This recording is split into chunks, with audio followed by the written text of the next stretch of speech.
Yeah, it would be Joe Buck and starting the program like the Bears are entering another year with Justin Fields to see if he's the guy.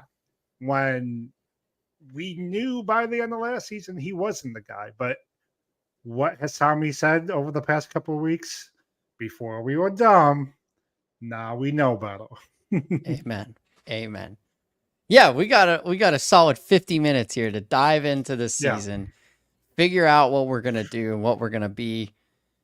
Bears football is just back. It's just Yeah. back. So There's some baseball stuff that happened today, but we don't care no, Yeah, no, no, because no, it no, is no. all football tonight. Baseball is All back football. next week. Let's open with this for the preseason. Who's one player that you guys are keeping an eye on? Ooh, what a great question. What a great question. I'm gonna let you start, Alex. Well, I really like Tyreek Stevenson. I've said that many times before, and we know that last year we saw him grow, and we know he's full of energy, and I think we saw some good potential there towards the end. So I'm kind of keeping an eye on him because this secondary has a lot of talent on it, and I do think that the cornerback position in particular is really, really studded. Really Mm-hmm. studded. I mean, Yeah. you look at the guys you have on there, and if Tyreek Stevenson is really good, that's another defensive back that you're like, wow, look at that guy. Because Yeah. you can look at the other rookies on the team. I mean, of course, everyone's going to be looking at Caleb Williams. That answer is obvious, but Tyreek Stevenson's in year 2. So he's not a rookie, but he's still young where he has something to prove, I think. And I do think that he's going to shine with his ability, with, the energy he brings is great. And he kind of had to learn to control it a little bit. You're in the Yeah. NFL, it's a whole different Mhm. league. So, and I would argue that outside the quarterback position, the hardest position to adjust to in the NFL is a defensive back when you're coming Yeah. from college. So let's see what he does in year 2. Let's see how he, shows in preseason and how he kind of transitions into this. Yeah. Perfect. Yeah. I kind of have a cheating answer and then I have a serious answer. My Cheating cheating, first. my Yeah, cheating cheating first. answer is Tyler Scott. I mean, we've seen Okay. footage, Yeah. we've heard Mhm. footage. Yeah. He's gonna get the ball, especially here in the preseason. Not a lot of guys starting every single Yeah. game. He's gonna get a lot of touch time, and I really think once the regular season starts, he's going to grow a good relationship with Caleb to where he can be dependable for him. So I'm very excited for that one. And then the other one, dare I say it, Bayless Jones. With Yeah. this new Third kickoff time's a rule, charm. there's Yeah. I just feels like he may figure something out here, you know? He could. And Yeah. at this point, what does he have to lose? You know? Like His job. well, His yes, roster but spot, yeah. he's either going he's back against the wall anyway and he knows it. Right, So yeah. you might as Mhm. well just like go for it, you know? So those are the two. I don't have that deep of analysis. I'd save my analysis for baseball, but but those are the two that I'm watching. I'm very interested in Velus Jones in the preseason, and I think I do think he's going to get a roster spot. I do think he's going to be around, and I'm really hoping that he makes a difference. And Tyler Scott, I'm just excited. That's going to be fun. Well, yeah. I mean, the thing with both of those players is, I think what we're going to see this season is a benefit of having DJ Moore, Keenan Allen, and Roma Dunze at the top of your depth chart, because there's going to be opportunities, whether it's Tyler Scott, if Velus Jones make the roster, there's going to be Right. matchups to be won in the regular season. I lean towards Tyler Scott being that guy. I did write about Velus Jones yesterday. He has an uphill climb to make the roster, even with the added value of the new kickoff role. If you look at some of the recent additions the Bears made, they've added return specialists. It Mhm. seems like they're looking for any other option but Velus Jones. But hey, a good showing in this preseason probably doesn't mean he makes the team. For Yeah. me, it's actually 5th-round pick Austin Booker. Gonna play Mm, tonight? What? Yeah, he's probably gonna play most of the preseason games. Good showing. He probably won't show in the last one. But here's why Austin Booker is important, because the biggest Oh, you could argue maybe offensive line, but one of the biggest needs that the Bears have left is for a complement to Montez Sweat on the other end of the defensive line. There's a chance that could be Austin Booker. When the Bears took him in the 5th round, some thought he was a project, but it also sounds like he had a pretty strong training camp thus far. So it will be good to see him against other teams, and his development here in the next couple weeks might be the difference between the Bears moving forward with what they have, or maybe they do have to give a call to Yannick Ngakoue and bring him back. But Sure, yeah, yeah. Austin Booker who is I'm keeping an eye on. I'm really excited to see these guys towards the bottom of the roster who may not make it out, like these running backs and wide receivers. They're gonna get a shot here, because this is this roster for the Bears is more protect at all costs than really ever, Yeah. So we're gonna get a chance to see some guys that they're gonna be out there, and you're gonna be like, who is number whatever? Like it's always an interesting time, but we're really gonna see. I think we're not gonna learn a lot tonight. Obviously, we're gonna learn some in Buffalo. I think the 3rd game of the preseason at home against the Bengals, I think that's when which I know I'm just saying like general statements here and obvious statements, but that 3rd game is when we're gonna really see what, like, some things from the starters, but we're also gonna be able to see who the starters are gelling with that we may not be thinking of right now. Oh yeah. So tonight is just a fun night of football is back. And everybody's saying nice things about the Bears. And then we'll get to business next week, But it's like meet your teacher day. Yeah, it kind of is. Yeah, it's like and that's that's a good way. Yeah, and that's what's cool. I mean, the Bears are playing the Texans week 2 of the regular season. So in terms of if you're looking at this game for schemes, what is Waldron's playbook going to look like? You're not going to see. You're not going to learn a thing. No, not going to learn a thing. Yeah, you're not. The Bears aren't going to show that when they play them in a game that counts 1 month from now. I will say, not to bring up one of the more polarizing players from last year, there is stuff that I do think we have to see from Tyson Bagent. We have to see him drive the ball a little bit more. For as good as he was for an undrafted rookie last year to go 2-2 in the 4 games that he started last year, if this Bears team is indeed a threat to contend, then they have to have a backup quarterback that's capable of making the bare minimum throws. What we saw from Agent last year is when there were times that he needed to put a little extra velocity on the ball, he couldn't do it. We saw one of his more famous picks is when he had DJ Moore on the fly route, wide open for a touchdown, and he just undersailed it. So was that against the Vikings in his first game? Is that what I'm thinking of? Yeah, there's the Vikings game. So well, you know what the thing is too, that Tyson Bagent, he's going to have an opportunity in this preseason to learn something, right? It's not like, hey, go out there and play NFL football right now. This is like, okay, you are certified the backup, and he was certified the backup for Justin Fields too, but he got thrown into the fire on a team that was just all miscombobulated. Yeah. Now there's structure with the Chicago Bears. That's a sentence that hasn't been said in decades, millenniums.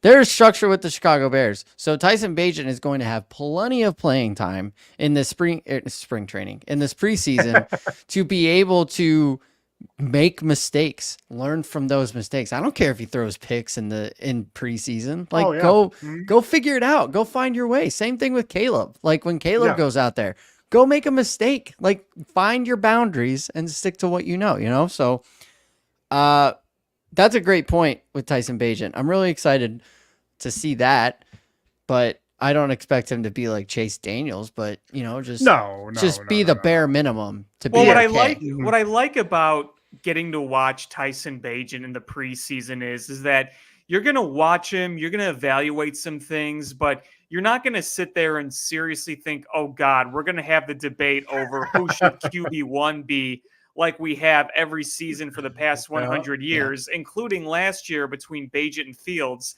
I mean, I remember I think it was the Chicago Tribune that had the Bagent of Change headline. It was either the Tribune or the Yes. Sun Times.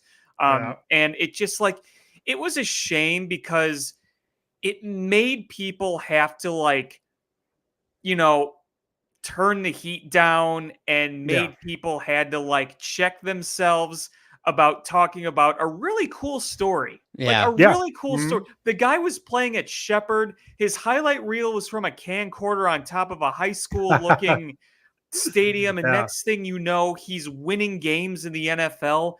Like it's an awesome story. It's Yeah. like something that should be 100% celebrated, Just but it's leave a it be. shame. Yeah. Right. Yeah. It's just a shame that we had to be like, almost had to put him down to like just get people to be rational, you know? Yeah. Well, the way that he performed, obviously, if he was contending for a starting job, he showed enough to be the backup quarterback, and now Right, he can build on that and be the backup quarterback. And he knows too. he's the backup quarterback. He knows he's not 1,000%. competing There hasn't been a QB conversation or a QB battle since like Justin came back, because we knew Justin was gone. So it's like, So and it's just, I mean, that's what Alex was saying. I mean, the conversation surrounding Bagent last year on people against Bagent the person, when which isn't fair. It's not fair at all. He's a really cool story. I mean, his last dad week? is a badass. He's That's a arm badass. wrestler He's a ever. badass. Yeah. He did a mile broad jump burpee. I mean, Tommy, if you want to demonstrate that right now, go ahead. Yeah. There's not enough room. I don't have a treadmill. Oh, the excuses. Right. Yeah. But you can imitate no. Caleb, but not Tyson Bagent. Right. Yeah, we see how it is. Yeah. No. Who by show of claws, who has a Caleb Williams jersey already? Not yet. I can't. Not do yet? that. I'm. Yeah, Hey, I can't hey. do that. I'm proud of us. I'm proud I of can't us. do. I know. I That was get good. so Although tired. That's would good say- of us. I would say, I mean, some people regret the Cutler jersey. I don't. I bought one, and look, say what you want about Jay the person. Some people loved him, some people hated him. I'm in the camp that absolutely loved Jay Cutler. I and love him don't- now. Yeah, he's great now, but I loved him when he was a Bears quarterback, and I don't regret having that jersey because he did. I mean, statistically, he was the best quarterback we've seen since Low Sid bar. Luckman. Sure. It's a low bar, yeah. Now help me make that argument for my Mitch Trubisky jersey. I got nothing. Okay. Yeah, But see, here's the thing. You could do a lot worse than Jay Cutler. You could do a Yeah. lot worse. Well, you than could Jay do worse Cutler. than Mitch. To be Yeah, you fair, could have a Tommy, Cade McNown. You See, could have a we could do- Glennon, you We could have- do To be fair, worse. You will always have that 6 touchdown game he had against Tampa Bay when I thought he was here. Yeah, and I was at a NASCAR race. Oh. You Mistakes know what were I? made. You know No, what wait, I no. do have? I'm sorry. I did watch his 6 touchdown game against Tampa Bay. I was thinking of the year before when they played in Tampa Bay. No, I did not see that. Oh, That's what it was. okay. Yeah, I was at a Okay, NASCAR okay. race. So. Well, you know what I do have? I got my Matt Forte jersey, which I still There you love. go. How can I Oh, not? nothing wrong with that. All reliable right there. That Yeah. still plays Yeah. today. Yeah. And I treasure my Gale Sayers jersey, obviously. That's great. Actually, all the jerseys I have now are running backs because you know what else I have? I have Jordan Howard. I have my Jordan Howard Ooh. jersey. There you I go. like I that have one. I have Peanut Tillman. Great. And I actually, after he moved on to Carolina, I changed it to I put paper over it and then wrote Langford on it for Jeremy Langford. Jeremy When Langford, yeah. I Yeah. talked up a storm for Jeremy Langford. I was thought like, he was going to be the is next big him. thing. Yeah. Yeah. I thought Yeah. in 2015, Michigan I State thought guy, he was the next like big yeah, thing. yeah. Oh well, such is life. No. What would be Okay. the worst? Hold on. Before we Oh, move no. on, No, what no, would no. be the worst? The What worst jersey to jersey? have? Yeah. I Mike would say Glennon. Oh, Yeah, it's a good Glennon's one. good. I would say I a Roy Williams jersey. Okay. Sure. I'd say Cade I would agree with Mike Glennon, but just to be different, I would probably say Cade No, that's McNown. fine. Yeah, That's a good one. we can think Good of one. some good ones here. Where would you put a Brandon Marshall one? He was good. He was good. He was I would good. put it up there. He was good. Yeah, I mean, honestly, Marshall's departure from the Bears just stems from that weirdness that was Trustman's second year as a head Yeah. coach. When, What a toxic, awful team. That Yeah. was. Mhm. Awful. Yeah. Just awful. Yeah. 10 Yeah. years ago. Yeah. Yeah, Yeah. But we were dumb, and now we we're are not. not. We Yes. were dumb. Claws up. Let's go through the schedule. Okay, All so right. we've passed preseason. Preseason has happened. Yep. By the way, lock your bets in for Bears futures now because it's only gonna get worse odds after tonight. Okay. Week 1, Houston Texans, Sunday, Soldier Field. No I thought it was the DeAndre Titans. or Titans. What did I say? Houston That's Texans. what Houston Texans. That's who we're Yeah, playing. you skipped All right. week Week 1. two. All right, Yeah, all right. Start over. Week 1, Tennessee Titans, Sunday, September 8th, noon Central, Soldier Field. No DeAndre Hopkins, possibly, is what we're learning today. He's going to be out 4 to 6 weeks. Yeah. Caleb Williams, first game in the NFL at home with the home crowd behind him. A very good defense against Will Levis. I'm going to say win. I say win too, but Win. it's going to be closer to the win that the Bears had a couple years ago against the Houston Texans. It's not always going to look pretty in the first game of the season, but they'll find a way to get the win. Sure. Yeah, I kind of think that too. I don't think Caleb Williams is necessarily going to be the main lighter of fire on that team. I think that the defense is going to be. And Yeah. I just, it's his first NFL game. I think there's going to be some mistakes. And I think that they might say, you know what, if it's close, we're going to pound the ball a bit more. So Yeah. Yeah, run the Agreed. damn ball. Yep. Run the damn ball. I really trust this offense. I'm going in blind. Good. I'm trusting the offense. So if they say, hey, we should run the ball, Well, run the ball. bare minimum, the Bears Bears. have an offensive Bears. The Bears have an offensive coordinator that has called games in the past. More importantly, they have an offensive coordinator that has seen halftime adjustments and been able to make adjustments back. We haven't been able to say that about the Bears offensive coordinator for the past 2 years. So at the very least, that should be an improved process for the Bears this season. Yes. Week 2. Now we go to Houston. Sunday Mhm. night football right away. Bam. Against the Houston Texans. CJ Stroud. That Texans team that kind of came out of nowhere last year. yeah. So Some Stephon are Diggs saying is that the there. Bears are the new Texans, which is not a statement I Mhm. would like to make. Where are we at on week 2, boys? I think this is a loss. I think it's a loss too. I'm leaning loss too. Yeah. I hate to say it, but it's just a tough matchup. Yeah. yeah, On the road. yeah. Houston. I don't know if their first game is at home or not, but they're opening up their new unis. So maybe some extra hype around them. I don't know. Yeah, when I first looked at the schedule, I was thinking an L as well. Yeah. So- I think Mhm. most people were within reason. Yeah. Yeah. Okay. All right. You know what? Big of us. Yeah. Big of us. Being realistic here. Yeah. All right. Week 3. Another road game. Indianapolis. Trent Richardson back healthy, assumed, allegedly. Yeah, I lean a loss for this one as well. So do I. Yeah, I Okay. lean right. closer to being a loss for this one as well. I I don't have leaning, as much of a reason behind it. I just don't. I just see a loss. It I was feels like a leaning trap win, game. but It feels like a trap game because it feels like coming off of the loss against the Texans, the Bears are probably going to be looking at the Colts as a team they can get right with. But here's the thing: the Colts. we didn't really see the Colts last year because they didn't have a quarterback. But they snuck into the playoffs with Gardner Minshew, and I think Anthony Richardson is going to provide a form of electricity that I don't think defensive coordinators are ready for. It's kind of Sure. like that initial surge that we had of Justin Fields, where he went on a 3-4 game stretch where he was one of the best players in the NFL. Mhm. And I'm not, and I think Richardson probably has that in him this season at some point. Yeah. I was leaning win, and maybe I'm drinking some Kool-Aid here, and if that's the case, so be it. But these guys, and especially the leadership that's on the defense now, I find it hard to believe that they're going to let this team lose 2 in a row this year. True. Because true. Jalen Johnson has been here for some rough times. Yes, he has. Yeah. And Mhm. Yeah.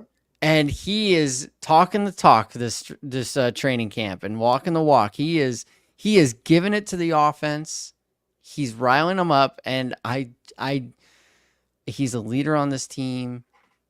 Montez Sweat, I don't see him wanting to lose anymore coming from Washington. Like For sure. that was my only philosophy with seeing this, because it does feel like a trap game and nobody really knows what's going to be coming out of Indianapolis this year.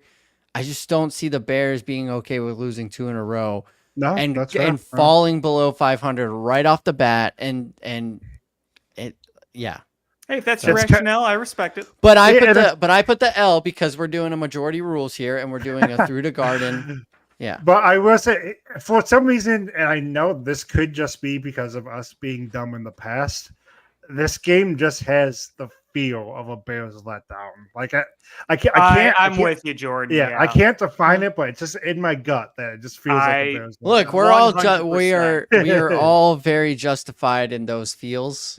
I'm trying to get rid of them. I'm trying to That's be fair. like this That's is a fair. new like That's fair. as far as I'm concerned, the Chicago Bears ran from 1920 to 2023. 2024 and beyond is a new franchise. That's fair. That's fair. All right, now we move on to week 4. We're back home against the Rams. It's a noon o'clock start, so an early start for those Rams coming over. I'm feeling win. I don't know I think what this the is a Rams win. are doing. I think it's a win too. I don't know Yeah, what I the don't- Rams are doing over there. Here's Yeah. the thing. The Matthew Stafford story is fun. Now that he's away from the Bears and out of our division, I can enjoy it a little bit more than Me be too. annoyed Me with too. it. I just don't think the Rams are good this year, and I Yeah. think losing Aaron Donald might be the beginning of the end for Yeah. their. I mean, we've seen the end of their contention window, but I think this truly might signal them moving in a different direction after this. Yeah, and I Yeah. think that the Bears defense is going to put some good pressure on Mm. Matt Stafford. So, yeah, I don't think And the this is- Rams are going this to be is- terrible, but I don't think they're going to be overly great either. And this Yeah. will be week 4 at this point, so Matt is probably already going to be hobbling around on one foot or something True. like Yeah. that. So Also yeah. true. Yes. Okay, yeah. We don't have to spend too much time here because week 5 is at home against the Panthers. They Should better be a win win. because Should be a if win. they lose, man, they have to Woof. win. Yeah. Yeah. So then we go across the pond. We are going to play the Jacksonville Jaguars on October 13th at 8:30 in the morning in London. Here's the thing. Bye week coming after this, and this is Jacksonville's first of 2 games in London. I think statistically, I don't remember if it's one way or the other. I forgot to look it up before we got on, but statistically, one way or the other, Jacksonville always loses the first game and wins the second game, but it could also be the other way around. I'm choosing to believe that it's the first one and the Bears are going to win in London because they won the last time they were in London. I'm going to go with a loss. Those games are weird and so much can happen. And the Jaguars have done this many, many times before. I think they're just better prepared to go to London. And, this is just one of those situations where I would say, you know what, if this game was at Soldier Field, I'd pick a win. But Sure. going across the pond, weird things happen. Okay, so you're and you I- know what, the young boys, they might be a little distracted over in a new Yeah, place too. So I see what you mean. Yeah, I think this is a loss, but I do think this is the game where it begins to click for Caleb. Clicks and a loss. Interesting. Yeah. Okay, bye week. I officially think the Bears are going to win their first bye week, and I don't even know how long. So I think you're right. credit to them. So that moves us to week 8. 1, 2, 3, 4, 5, 6, 7, 8 against the Washington Commanders in Washington. Battle of the top 2 picks. Yes. Washington is really feeling themselves with their new quarterback. I don't know if they have enough because I'm feeling a Montez Sweat revenge game. Yeah, I think Bears win this game. I'm going to say win against my better judgment because I know historically that the Bears always look like absolute dog turd tacos after a bye week. But this is the one spot I'm going to try to adapt Tommy's philosophy and say that was then, this is now. So I'll go No, with that. no. We were dumb, and now we are not. That's the correct verbiage. Wasn't it 2014? I think it was. Remember those two historic losses in 2014 when they gave up 50 points to the Patriots Yeah, and the Packers? I believe that was in between bye weeks too. it was. Yeah. Just unbelievable. Yeah, it was tough. 10 years ago. Change the narrative, change the flow. This is new. This is new. That It's was all then. This is now. Correct. Yeah. Now we have to go to Arizona. It's a 3:05 start over in Phoenix. Glendale, I guess it is. It's on the west side of Phoenix. Yeah, Glendale, where the Coyotes used to play. Correct. Yes. I gonna be honest with you. This is, you thought the London game was a weird game. This feels like the weird game for me. This feels like something The trap weird. game. The trap Yeah. weird thing happens because I don't know. I have no rhyme or reasoning for it. It just feels like a weird game. I get like exactly how you feel. Yeah. I'm going to say win, but I get exactly how you feel. And I will say this too is even though I see a win, I feel like it's going to be one of those where they're really struggling for the first 3 quarters and then they get a few breaks in the fourth quarter. This isn't totally basing on the last few wins they've won in that stadium, cough 2006, or even when they beat them in 2018 when they had to come back and win an ugly game. But the Cardinals are kind of in a weird spot right now. Like on paper, you think you're more talented, but I definitely think that this does have, even though I'm going to say win, I do think that has a big trap game feel to it. I agree. Yeah. Yeah, I think it's a win as well. Okay. I just don't. I don't think Arizona is good. To your guys' point, though, playing in Arizona can always get weird. I would be remiss if we did not salute Devin Hester because of that 2006 game in Arizona. He was a big reason why the Bears actually came back to win that game. Who we thought they were. That and the Super Bowl, I'm still not exactly sure why you kicked to Devin Hester in that moment, but hey, we're glad you did. They learned it. Learned it. All right, now moving on. This is week 10. It's back at home against the Patriots. New coach, new quarterback. A lot of things going on in New England. However, in my opinion, this is going to be a real close game, I think.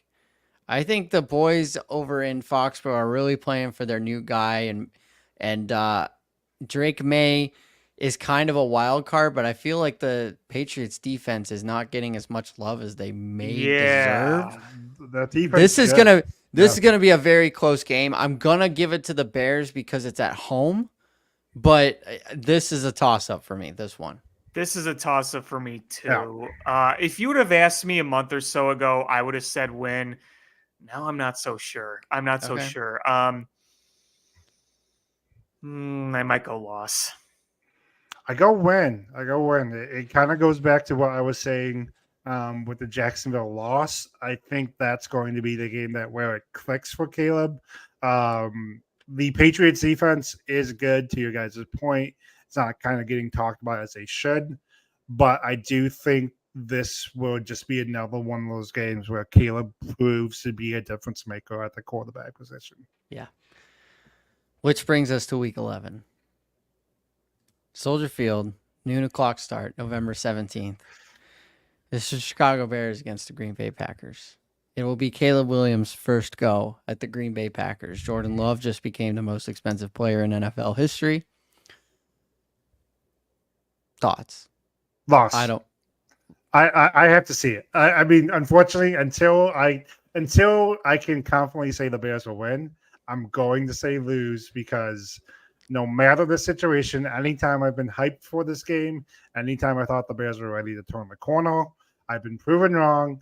I'm not going to be proven wrong. I'm not going to set myself up for disappointment. I'm just going to get out of the way and say loss. At this point, the Chicago Bears, according to us, would be on a 3-game winning streak heading into this game?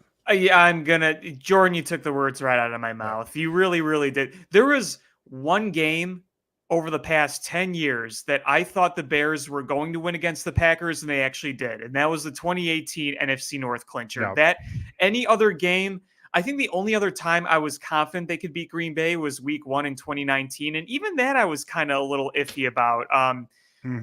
But other than that, like, I'm just like, yeah, this is going to be a loss. Oh, no. There was one other one. The other one I thought they were going to win that they lost, but I thought they were going to beat freaking Brett Hundley at home. The pylon game with Benny Cunningham, was it? Somebody fumbled at the pylon and we won the challenge but lost the ball. But we lost the ball. Fun fact, that was the most hungover I'd ever been from the night before. And I was watching that game and oh my God, awful memories. Two things. One, again, that was then and this is now. And two, you both said loss, so I don't have to answer. Okay. There you go. Fair enough. Yeah, don't. You know what? It's best that you don't say anything. Yeah. Moving on. Yeah. Now we're at home against the Minnesota Vikings. A lot of talk up there in Minnesota about how they feel disrespected. They should, because they're terrible. Yeah, I'm going win. Big win. Win. Yeah, Big win. win. I'll go win too. Yeah. There's a reason. Yeah. Even though I think they're going to be a little more competitive than people think. I don't think JJ McCarthy is him. I don't think he's got a chance. No, I mean, there's a reason why Michigan didn't let JJ pass. Sure, they had a great running game, but even in the early reports from training camp, it didn't look good for JJ. I mean, is JJ even going to start, or is it going to be Sam Darnold? Yeah, that's another thing. You I'm not saying Sam Darnold's great, but you have Justin Jefferson, you have Kevin O'Connell, but here's the thing. For as much praise as Kevin O'Connell gets as being a quarterback whisperer, we saw how incompetent the Vikings offense was last season without a good quarterback. And I just don't think JJ's a good quarterback. I don't think Sam Darnold's a good quarterback. I think this is an easy win for the Bears. Yeah, I mean, my main thought with the Vikings is I do think they could still make some plays on defense. And when you do have Justin Jefferson and you have Aaron Jones now, I'm not saying they're going to be a great team, but like I don't think they're going to be a bottom feeder in the NFL by any means. But this is going to be probably one of the hardest divisions in football. Oh yeah, for easily, sure. Yeah, for sure. Easily. No. Okay, so that brings us to a 7-4 record heading into Thanksgiving in Detroit. I say win on Thanksgiving Day in Detroit.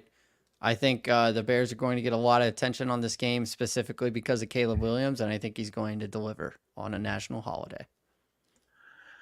I'd say loss. I'm kind of putting Detroit up there with Green Bay. One caveat to that is I do think Matt Eberflus can defend Detroit's offense and can defend Jared Goff well. Should have beaten him twice last year. Yeah, so I will say that's the only reason why I think it could be a win, but I just have to see it. So for right now, I'm going to say loss.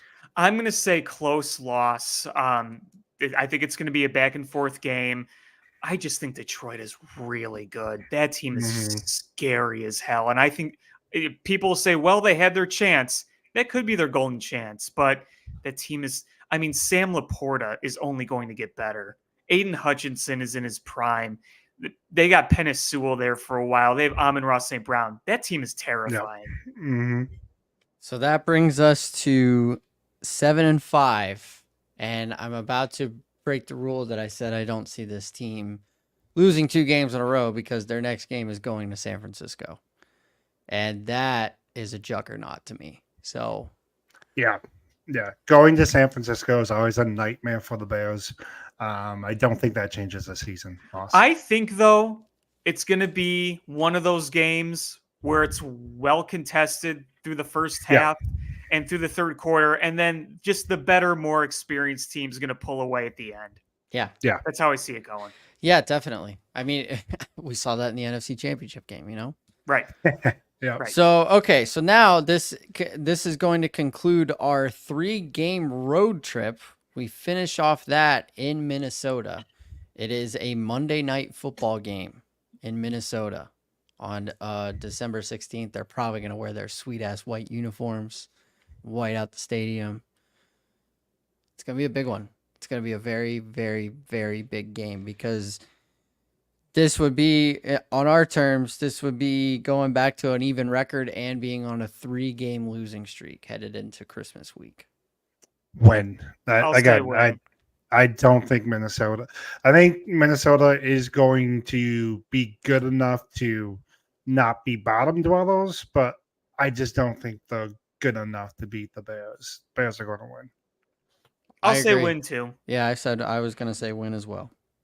Backs against the wall. Going into a division foe. Monday night game. Yeah, get the win.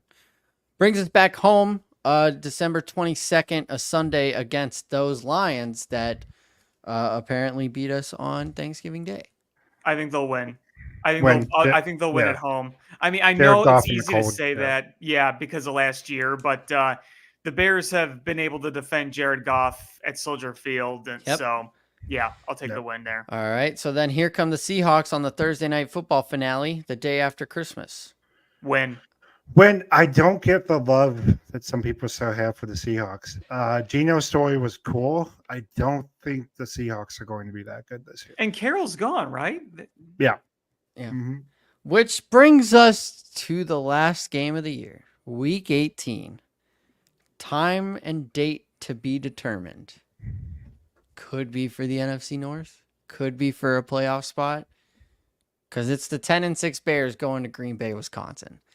And this scares the bejesus out of me. Loss. Again. Loss. Yeah. Yeah. Again, I have to physically see it. I'm not going to say win because I've done it too many times and I've been heartbroken. So have I. I'm just too scarred by it.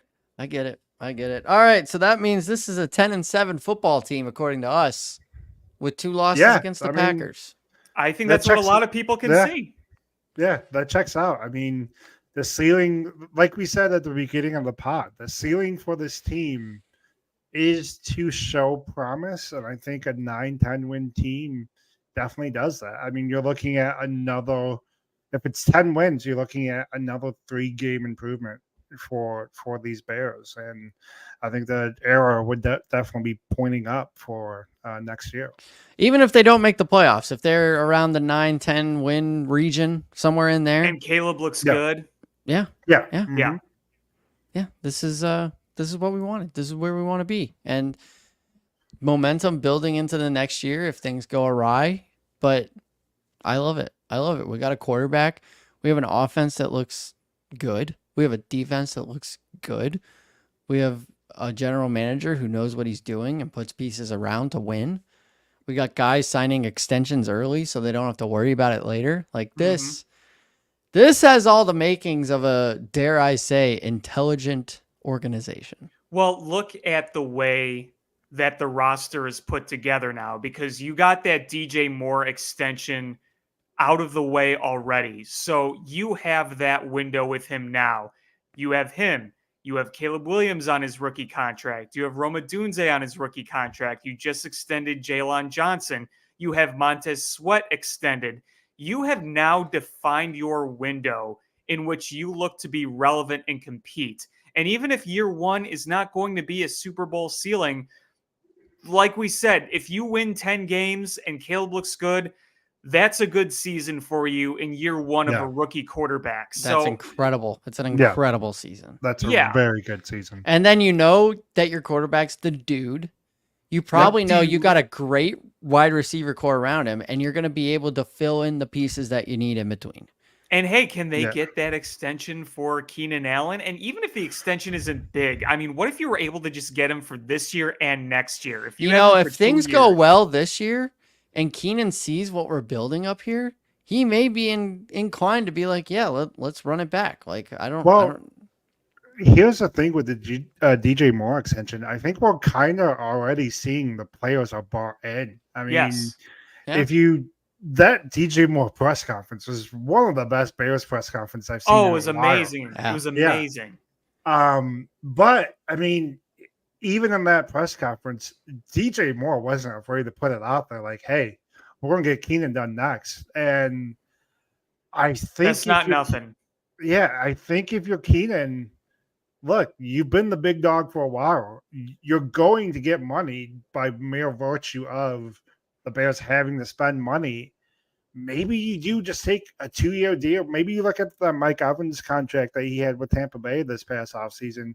Maybe that's the model for what the extension looks like. Sure. But I think he would do it because I think people are bought into not only Caleb Williams, but as a whole, the direction that the organization is going.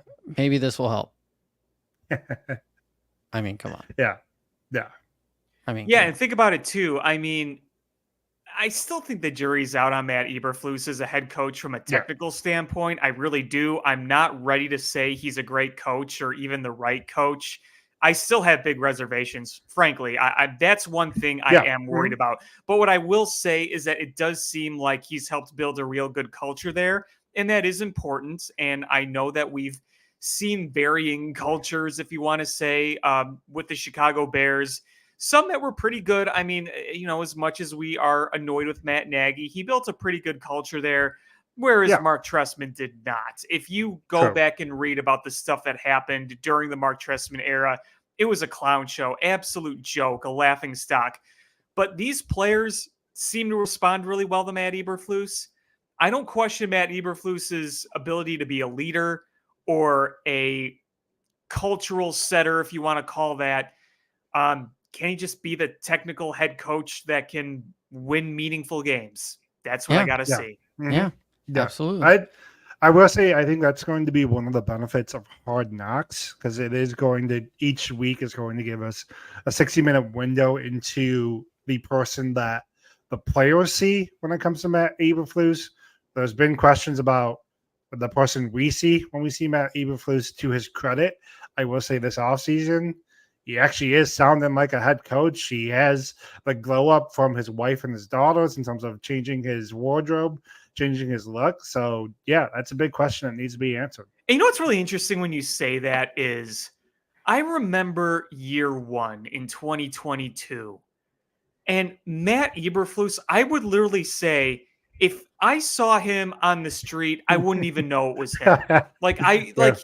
He was just like the definition of a guy who was just there. In fact, when we talked about the Bears in 2022, when we were going through that season, Matt Eberflus was barely part of the conversations. We were talking about Justin Fields. We were talking about Ryan Poles. We were talking about all sorts of things, but it's like Matt Eberflus was just kind of to the side there, Yeah. Yeah, it's gonna be interesting. It's gonna be fun. Yeah. It's gonna be fun. Yeah. Well, we should get out of here early. Let people get their food together, get some pops, get some snacks. Bears football's back. And remember, my favorite. We are in tonight to hear how excited everybody else is about the Chicago Bears. That's what we're in for tonight. So sit back and just enjoy the ride. I want to hear Joe Buck going, well, these new Chicago Bears are looking good. That's what you want to hear. Don't be mean to my guy, Joe Buck. I'm sorry. I love Joe Buck. He's grown on me. He's really grown on me. I've never really had a problem with him. Same. I've always been a Joe Buck guy. I have more of a problem with Chris Collinsworth, I can tell you that. Now, here's a guy. Same. I mean, every Sunday night. I mean, and especially when it gets to I'm about to go to bed and all I have to hear is Collinsworth is like, oh. Talking about Aaron Rodgers specifically. Right. Yeah. Though, but yeah. He was with Al Michaels, and Al Michaels is one of the greatest broadcasters of all time. Yeah, 1,000%. And that's why, 1,000%. even now with Thursday night games, I know a lot of people have been critical of Al Michaels, but to me, it still touches the heart when I can turn on Thursday. And night Herb football. Street's incredible. Yeah. Oh yeah, he's really good. So let's have some. You know fun. what sucks though? I saw his schedule. The other national broadcaster that I think is just a treasure is Kevin Harlan, and I don't think he's going to be calling any Bears games this year, which sucks because Kevin Harlan is, I think, the most exciting national broadcaster. Well, that's a good one. He's awesome. I love Kevin Harlan. Yeah. Yep. Well, there you go. Bears football tonight. We're going to be back next week. We'll talk all the sports balls, but had to break it up this week because things were important. Boys, enjoy the game. Enjoy There your we go. weekends. You too. And then we will speak next week sometime Back at it. on the Through the Garden podcast. Make sure you follow us and stuff. There See we you go. later. See ya. Go Bears. Bye. Cause up. Bears.